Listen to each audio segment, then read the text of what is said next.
ये क्या दोस्तों, देखिए वो पहाड़ भी हमें दिख रहा है जिसे हमने पिछले वीडियो में दिखाया था आप सभी को। इसी पहाड़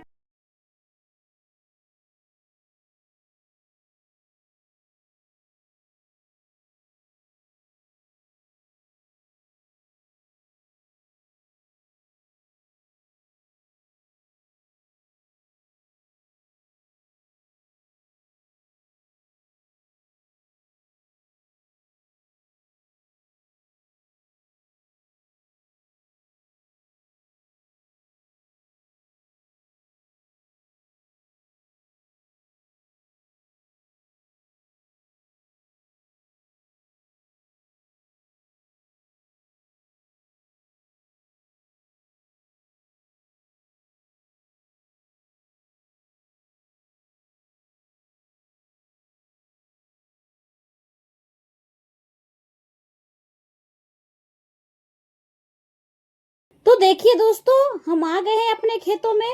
और ये जो जितने जुते हुए खेत आपको दिख रहे हैं ये सारे हमारे हैं। हमारे खेतों की जुताई हो गई है। इसी पर अभी धान की बुआई होगी सबसे पहले, और उसके बाद में इन्हीं खेतों पर खेती की जाएगी। तो ये क्या दोस्तों, हमें देखिए क्या देखने को मिल गया। खेत पर एक बड़ा सा सारस का पक्षी दिख रहा है। देखिए दोस्तों, मैं आपको जूम करके दिखाती हूँ। ये बहुत ही बड़ा है।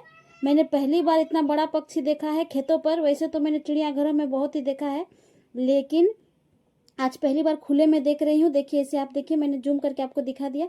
ये मुझसे लगभग आधा है और ये सच में बहुत ही बड़ा है। इसकी चोंच भी बहुत लंबी है। और क्या, इसके साथ और एक भी है, लेकिन वो थोड़ी दूरी पर है और वो हमें अभी नहीं दिख सकता क्योंकि वो थोड़ी दूर है।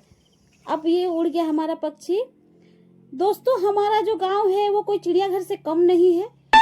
यहाँ पर आपको कभी न कभी मोर, बंदर, हाथी, सियार, लकड़बग्गा और कहीं कहीं तो भालू और लोमड़ी भी देखने को मिलेंगे। जी हाँ दोस्तों, मैं बिल्कुल सच कह रही हूँ। हमारे यहाँ हाथी भी आते हैं, हमारे लगाए हुए धानों को खाते हैं, और यहाँ तक कि हमारे घरों तक हाथी पहुँच जाते हैं। लोगों में कभी कभी दहशत बन जाता है, और ये सच है दोस्तों। तो चलिए हम बढ़ते हैं अपने खेतों की ओर। और एक दिन मैंने अपने घर वालों से पूछा था, यदि हम अपने खेतों की पूजा ना करें तो इससे क्या होगा। तो मेरे घर वालों ने मुझसे कहा कि देखो, खेतों की पूजा बस पैदावार बढ़ाने के लिए नहीं होती है। यदि खेतों की पूजा ना हो तो हमारे पूर्वज गुस्सा हो जाते हैं, और जब भी हम कभी खेतों में जाएं तो हमें सांप वगैरह और कुछ भी हमें दिख जाते हैं और वो हमें हानि भी पहुंचा सकते हैं। ऐसा हमारे घर वालों का कहना है, और हमारे पूर्वज इसीलिए शुरू से ही ऐसे पूजा करते आए हैं और अपनी देवी देवताओं को खुश करते आए हैं, ताकि ऐसा कोई अनहोनी हमारे साथ ना हो और सब कुछ सही ढंग से चले। खेतों की पूजा का एक मकसद ये भी है। और हम आ गए हैं, देखिए दोस्तों, यहीं पर हमें पूजा करनी है, इसी जगह पर। लेकिन मैं आपको पूजा का वीडियो नहीं दिखा सकी। घर वालों ने मना किया कि इस तरह से पारंपरिक जो कुछ भी होता है उसे हम मीडिया पर शेयर नहीं कर सकते हैं।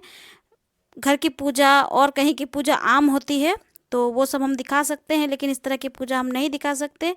तो चलिए, सॉरी इसके लिए। अब हम अपने घर पर आ गए हैं, गांव वाले घर पर। और गांव वाले घर पर आने के बाद यदि हमें गैया माता का दर्शन ना हो तो ऐसा हो ही नहीं सकता। देखिए, हमारे यहाँ भी एक बहुत सुंदर सी गैया मैया है, लाल रंग की, बहुत सुंदर।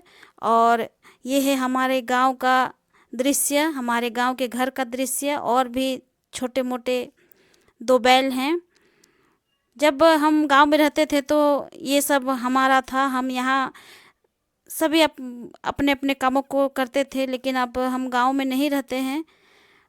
लोगों को अपने ज़रूरत के हिसाब से बाहर निकलना पड़ता है। हम भी बाहर हैं तो गांव में आना नहीं हो पाता है। कभी कभी ही किसी ऐसे ही खास मौक़ों पर हम गांव आते हैं। और ये हमारी लाल गाय मैया का देखिए बच्चा है। और ये अमरूद के पेड़ हमारे गांव पर, गांव के घरों में हैं। गांव के लोगों के लिए फल के लिए बहुत ज़्यादा सोचना नहीं पड़ता है। उन्हें अमरूद, आम, लीची और बहुत सारे मौसमी फल उनको अपने गांव घरों से मिल जाते हैं। फिर हम सभी ने मिलके किया सुबह का नाश्ता। चूँकि हम लोग पूजा किए थे तो हम लोग फास्टिंग थे सभी। और पूजा करने के बाद में देखिए ये हमारा पुराना सा घर है। इस तरह से आप लोगों ने देखा होगा। आप लोग यदि गांव से बिलोंग करते हैं तो आप लोगों के लिए भी इस तरह का घर होगा। और ये हमारे अन्विता स्मिथ पंखा का हवा खाते हुए। दोस्तों, आपको हमारा ये वीडियो कैसा लगा? अच्छा लगा हो तो प्लीज़ वीडियो को लाइक करें, चैनल को सब्सक्राइब करें। Thank you.